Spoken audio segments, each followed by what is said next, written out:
Donc l'objectif de cette revue annuelle, c'est de faire le point de ces deux aspects. Où est-ce que nous sommes dans l'internalisation de tous ces textes, donc le premier volet que j'ai décrit, et où est-ce que nous sommes également sur les différents projets et programmes qui sont en cours. D'ores et déjà, je puis vous annoncer qu'à l'issue de l'évaluation, il ressort qu'en 2018, le Bénin affiche un taux de mise en œuvre des réformes de 80,2% contre 63,7% en 2017. Un record de performance jamais égalé dans aucun autre pays de l'Union depuis l'institution de la revue en 2013. Avec ce record de performance jamais égalé dans l'UEMOA, le Bénin, sous le président Patrice Talon, vient de loin. Depuis 2013, le Conseil des ministres de l'Union économique et monétaire ouest-africaine a décidé de passer en revue avec les gouvernements les résultats de l'évaluation de la mise en œuvre effective des réformes politiques, projets et programmes communautaires.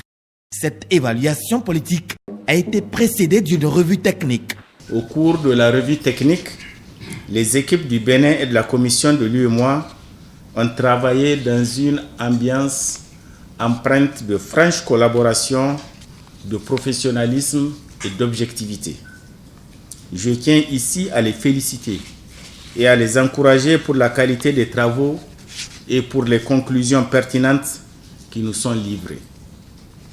Sur le mythe de l'économie et des finances, la revue au Bénin a connu une bonne implication de tous les acteurs, grâce à votre engagement personnel, matérialisé par les rencontres préparatoires tenues entre les experts sectoriels des différents ministères avec ceux du ministère chargé des Finances et en présence de notre représentant résident pour faire le point des recommandations de la revue 2017 à laquelle vous venez de faire allusion.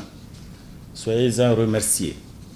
Aujourd'hui, la revue est à sa 4e édition et des progrès significatifs ont été acquis en termes de consolidation et de modernisation de l'exercice d'évaluation des réformes, politiques, programmes et projets communautaires. Dans la même année 2018, selon The Economist Intelligence Unit, le Bénin a gagné 2 places en termes d'indice de démocratie et l'Agence internationale de notation financière Standard & Poor's a confirmé la note B+ attribuée au Bénin.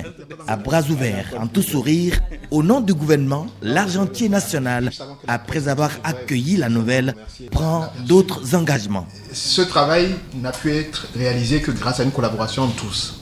Entre vous qui nous avez appuyés, les différents cadres des différents ministères sectoriels, l'engagement personnel du chef de l'État. Vous vous rappelez qu'en décembre 2017, lors de la revue, j'ai pris l'engagement au nom du gouvernement que quand bien même le taux de 63% pourrait être considéré compte tenu des circonstances, le nouveau gouvernement qui venait d'arriver, on a eu 2015 et 2016 qui étaient 2 années d'élection, donc on pourrait considérer ces résultats comme acceptables. Pour nous, il s'agissait de résultats qui devraient obligatoirement être améliorés.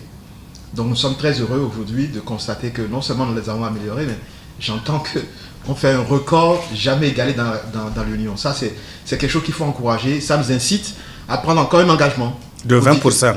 Pourquoi pas? L'année prochaine. Non, mais là, monsieur le président, du coup, je serai à 103%. Ça va être un peu compliqué. Mais prendre encore l'engagement avec mes collègues ici présents au nom de tout le gouvernement que nous allons encore faire mieux l'année prochaine. Merci. Et nous allons continuer de bénéficier de votre soutien.